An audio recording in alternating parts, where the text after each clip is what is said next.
From humble beginnings as the people's car to becoming a worldwide powerhouse in the automotive industry, Volkswagen has grown at an incredible rate through their commitment to being for the people.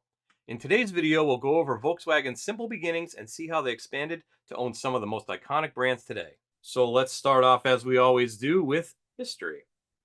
And if you know anything about Volkswagen's history, it could be a little contentious if you think about it, because it was founded in 1937, essentially by the Nazi Party in Germany.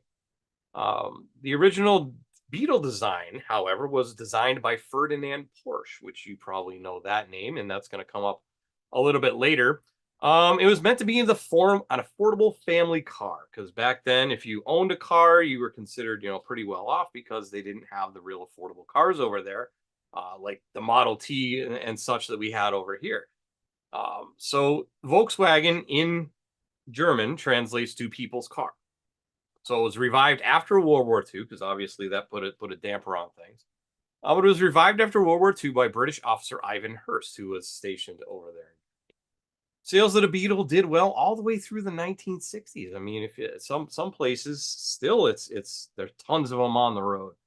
In the 1970s, the Passat, Scirocco, Golf, and the Polo were introduced, and that helped revitalize the product line. Because up until then, it was mainly Beetles or Beetle adjacent cars like the Carmen Ghia and stuff like that, up until the 70s, where they kind of came more into, I guess, a more modern vehicle. I don't know if I'd necessarily qualify it as modern, but more like the ones we have today, right?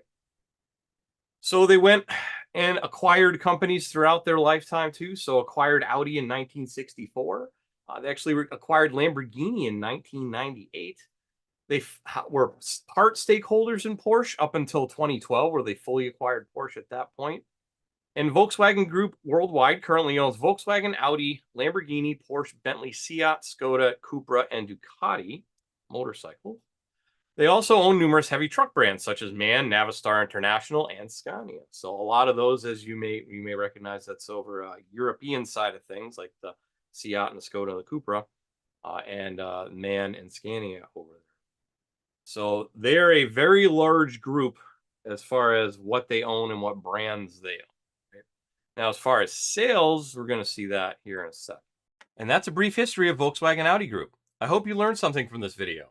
If you did, be sure to leave a like, and if you're looking for more historical content, you can find it here on the Snap-on Diagnostics channel.